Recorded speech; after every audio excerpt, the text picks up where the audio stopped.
Greetings all, this is Hairy Nick. This is Justin. I'm in a new house. It's very nice. Thank you very much. We have a lot of room for activities, as you guys can see. So right now, we've still got the camera on the desk in front of the computer, but I'm going to play around with different setups and we'll have fun with that. In the meantime, we have a metric buttload of things to look at. So much. Yeah, so the day I moved into this house, FFG dropped the article on the Jedi starfighters and the torrent fighters for the Republic. And just earlier today, they dropped the article for Wave 4. They are pushing this stuff out. So in this wave, we don't have any scum ships, which is the first time... Yeah, the first time there's no scum ships. Last wave, or the wave that's going to come out before this, doesn't have any rebel ships. Yeah. Wave before that didn't have any rebel or empire. So, factions are going to take a little break here and there. Look, with 7 factions in the game, most players are now picking up more than one. I don't think anyone is going to miss out all that often, at least hopefully not. Yeah, I hope so. Yeah, I hope not either. I think that's fine. As a scum player, I don't care. There's still stuff for me to buy here because between droids and resistance, which is the other factions I want to play, I'm looking at the First Order stuff, the CIS, and possibly another Decimator. Yeah, it looks pretty cool. Just on that, by the way, in this wave, we have re-releases of the Rebellion Falcon, the Imperial Decimator, First Order TIE SF and TIE Silencer, and the Rebellion B-Wing. And as we can tell from this article, it doesn't seem to be anything added into those. We knew from the first press conference on 2nd edition that they might add more pilots and stuff into these. And if that happens, us existing players don't have to rebuy it. They get that separately. That was one of the first things they made sure we understood. This is always a point of confusion for some people. I always bring up the idea that, we can get new pilots for this and this, and people say, but we're not meant to re-release new pilots. The conversion kits have everything. Not quite, guys. Remember, they can add more pilots in the Falcon or the B-Wing, but if they do that, they'll just offer them separately for us existing players. Yeah, sort of like that extra baggie you get in the packs. In the conversion kits. In fact, every conversion kit's had that so far. Yeah. Even the ones that have everything from the wave, just to demonstrate what that looks like. And on these old ships, it looks like we might be getting an updated paint scheme on this Falcon. Yeah. Hoping we get a similar kind of treatment as the Resistance Falcon. We get a jet wash on the back, that kind of stuff. That'd look nice. It would look fantastic. Having a quick look through this, it doesn't seem to be any indication of that. No. B-Wing has a nice new paint job. I look at that cannon on the bottom as well, thinking that might be a new one. Yeah, also it's on an angle this time, which looks nice. It's living life on a jaunty angle. I cannot argue with that. Decimator doesn't look any different, but the paint scheme might be better quality. Yeah. Who knows? I'm hoping. The TIE Silencer should be smaller. They did indicate that they were going to make this more to scale again from that original first press conference. Yeah. So you can also just see out the back there's a little bit of red wash. Also in the main spread here, we can just see it. I'll put it up on the screen so you guys know what we're talking about. TIE SF doesn't look like there's any changes. I don't have one here in front of me to have a look at, but maybe some more details with those cannons. We'll wait and see what happens there. And new templates. Yeah, these look fantastic. Nice. Kind of remind me of the Legion templates they have, but these obviously aren't going to move. They're not going to go around corners and stuff. All of the X-Wing templates are one piece and rigid, which is cool. Nice chunky stuff. Look, if the plastic quality is anything like they use in Legion, I'm very interested in these. Also, the range rulers saying they're going up to 4. Yes, to accommodate for some epic weapons. Hopefully, FFG. Let's get some epic in the game soon, please. Yes, that'd be cool. But we're not here to talk about all of that. No. We're here to talk about some new ships, Justin. Hooray! Good. We made a video, like a wish list, not last Christmas, but one before that, of ships we want to see in the game. I swear, every couple of months we get one more of those ships added in, because now we have the M1 Starfighter, more commonly referred to as the Naboo Starfighter. So this looks a bit like a jacked up X-Wing in a sort of weird kind of way. In a way that, one less red dice, but at the same time... But everything else feels like it's on par with the X-Wing. But look, let's not beat around the bush. One less red dice is a huge deal. And it's not like the Jedi Starfighter where it's going to have a configuration to add a red and remove a green. That wouldn't make a whole lot of sense with this platform. No. Also, it has the inbuilt TIE Defender ability full throttle. That... Oh, as an Empire player... Oh. It's very interesting. I never really pictured this ship as being highly agile or fast. But I guess, I mean, it looks fast. The whole thing is going whoosh. Yeah. Well, the idea was it was meant to look like a hot rod sort of thing. So yeah. I love the idea of the Naboo Starfighter because it was meant to be like this sort of thing built for the royal family of Naboo, but it wasn't really like meant to be used in wars and like that, just for like local planetary defense. So from that point of view, yeah, having a pretty average stat line makes sense. 2 red dice, 2 green dice, 3 hull, 2 shield. But it also has boost and barrel roll and full throttle. So it actually feels like a pretty competent fighter considering what I think the stats of the ship should be. Yeah. I think it's going to hold its own pretty well. Yeah, it just comes down to that 2 red dice. It really depends what we're going to do with that. In terms of the upgrade bar, we know that some parts must have a talent. It'll have sensor, torpedoes, and astromechs, possibly others. There are 4 cards here that we don't know about. We do get one revealed with R2C4. Yes, we do indeed. But let's read that right now. It is an astromech for the Republic. This is the first Republic astromech we've seen. While you perform an attack, you may spend 1 evade token to change one eyeball result to a hit result. That's not bad. It's interesting with full throttle, that's for sure. It's consistent dice mods on offense. And also, it sort of is a bit cheeky pointing at the TIE Defender because the TIE Defender can't do this. TIE Defender would love this kind of ability. Oh. Also, I'm looking very specifically at the Jedi Starfighter because the Jedi Starfighter is an ace platform. Oh, yeah. And it has purple evades, meaning, well, 99% likely meaning that you spend a force token to get an evade. And now you have another reason to have evades. The thing is, we have platforms, we have pilots on that platform that have 3 force tokens, so they can use a force to get an evade. And then their defense dice are looking very, very good. Yeah. And then on top of that, you have even more versatility with the evade token. Yeah, I think this guy on the Jedi Starfighter, and on the Naboo Starfighter, I think both of them are very interested. Apart from that, just taking a look through the spread, we have some kind of condition.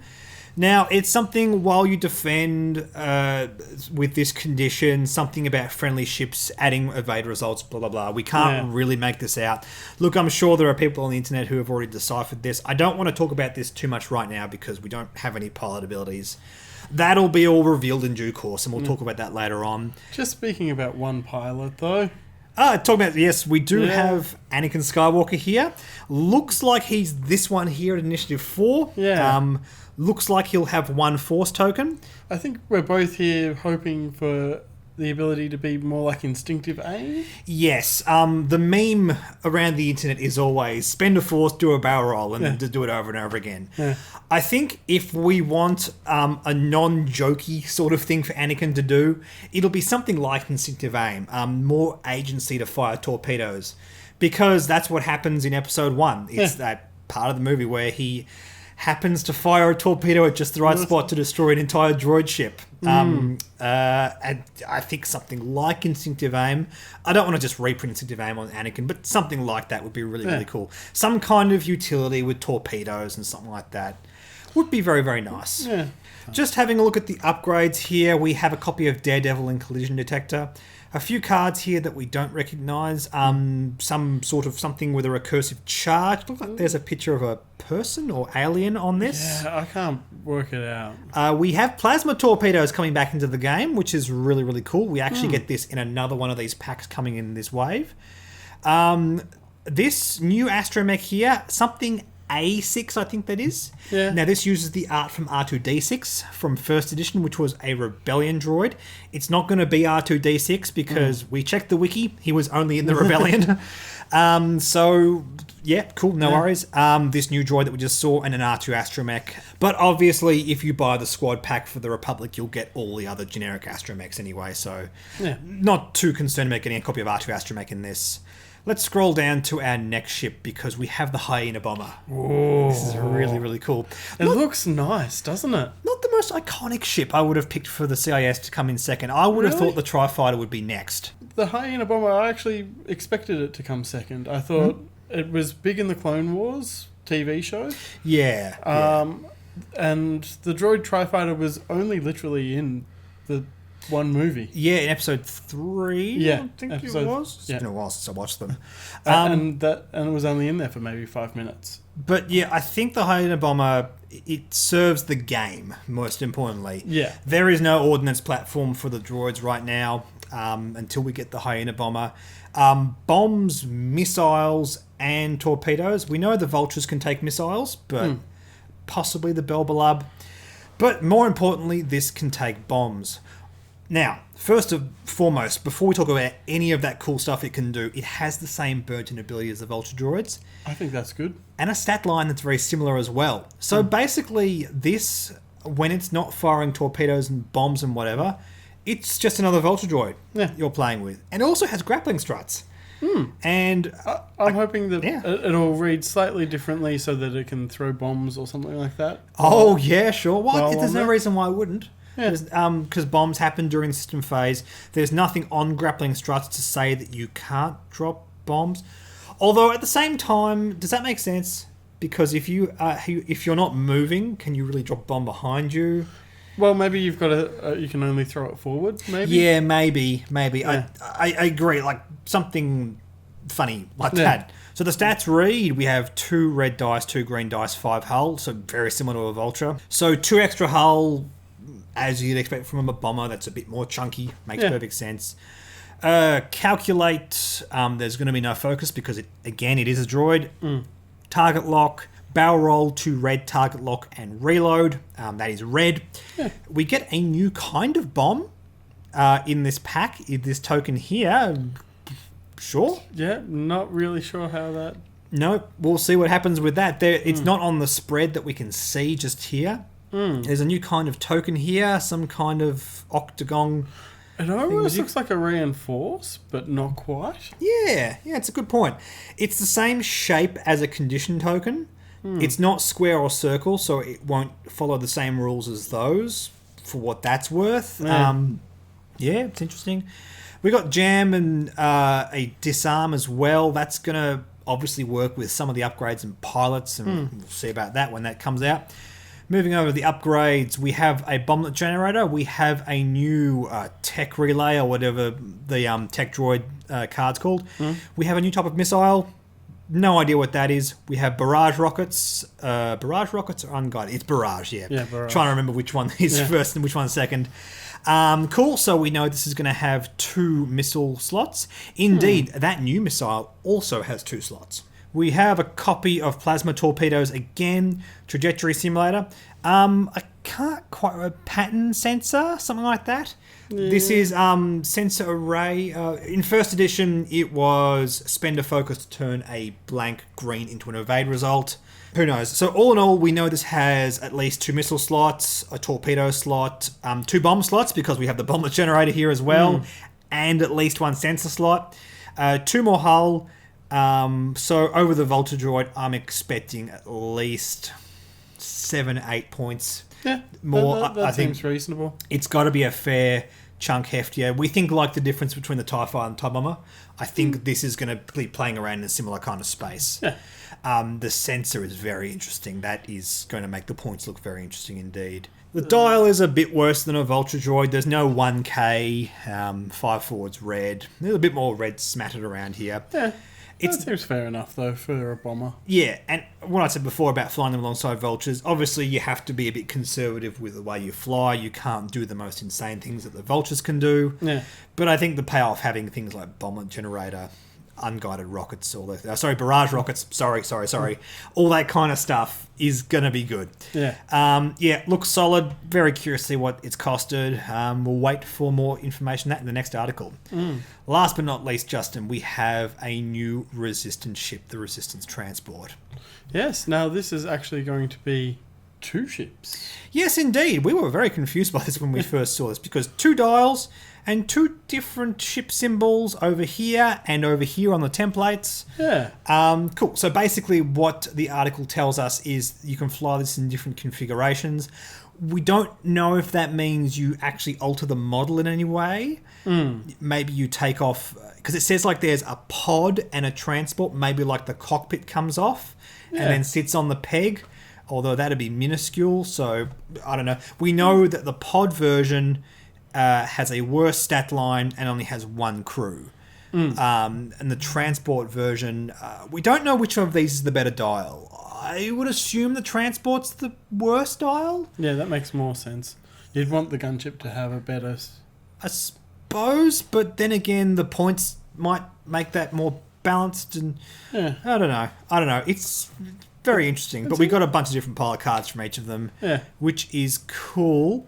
A bunch of different initiative pilots. We're not going to even begin to try and read these, but 2 red dice, 2 agility, 3 hull, I think, and 1 shield. Yeah. And on the pod variant, at least what I think is the pod variant, focus, target lock, barrel roll, jam, and target lock, barrel roll, jam are all red. So this thing flies like a brick and does actions like a brick as well. It is a transport. I think that's going to be the troop carrier one.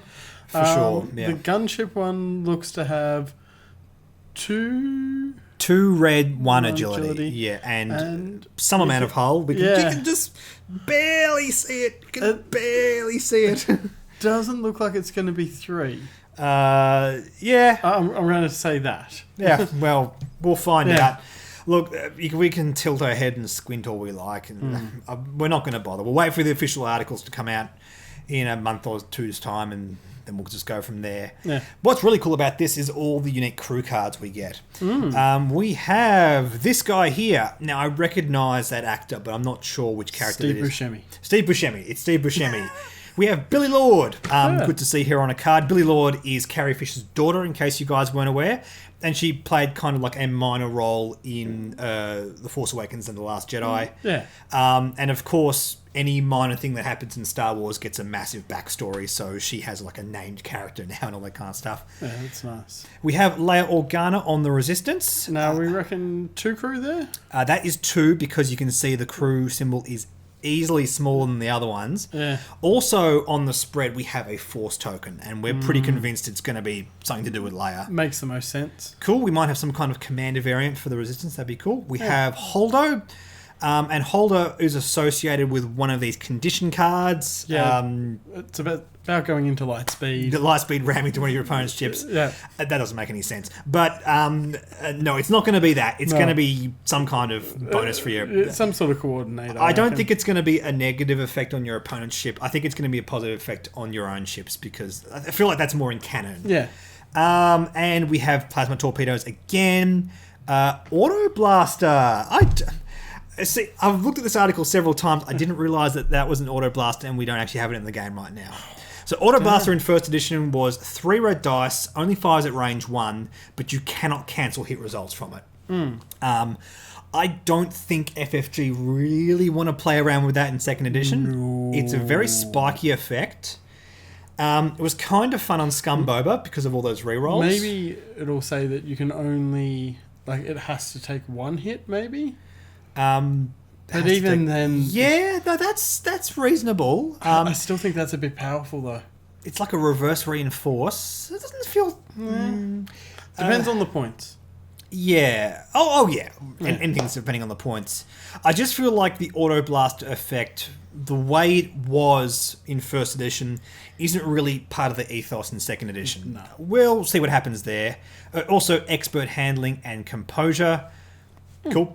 And a bunch of face-down cards, which we haven't seen yet. Astromechs. Oh, an Astromech. Yes, we're going to have Astromechs in this one too.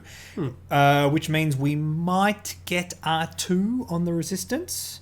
Yeah. Although he never astromechs in the new movies. Hasn't yet anyway. Yeah. But, I mean, there's no...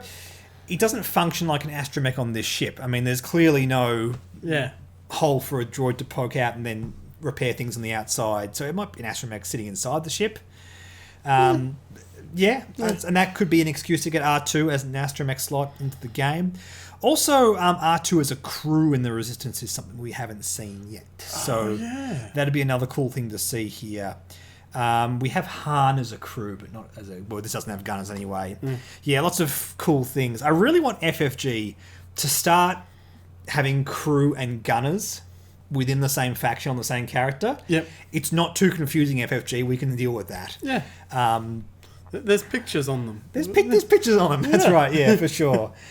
But yeah, look, we don't have a lot of information about this. We just know that these characters and these things are coming to the game, and it's going to be awesome. Yeah. I mean, the thing I'm keenest for is the Hyena bomber basically functioning like other Vulture droids that can occasionally fire big explosive things. Yeah. That feels like a very good effect for the CIS, just speaking speculatively. Yeah.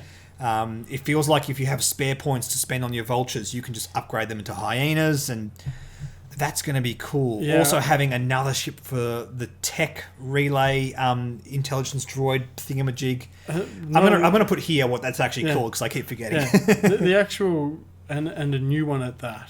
Yes, for sure. And then not having to have Belbalubs if you don't want to do that. Belbalubs look cool as well, but like for a dedicated Vulture droid with that kind of effect, looks really, really solid. Everything looks really, really cool out of this. Very, very glad that FFG are just going full bore and just releasing stuff for every faction. Yeah, it looks... I'm so happy. I'm very happy too. One last thing. We didn't check when this is coming out. Second quarter of 2019.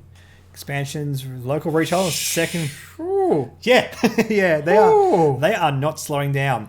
Also, second quarter is this new board game that they're having a look at. Yes, I'll make a video on that later in the week. But yeah, they are hitting some home runs at the moment. Definitely. Really liking their product range at the moment. Yeah, good job, FFG. Yeah. Anyway, guys, I'm going to take a break now.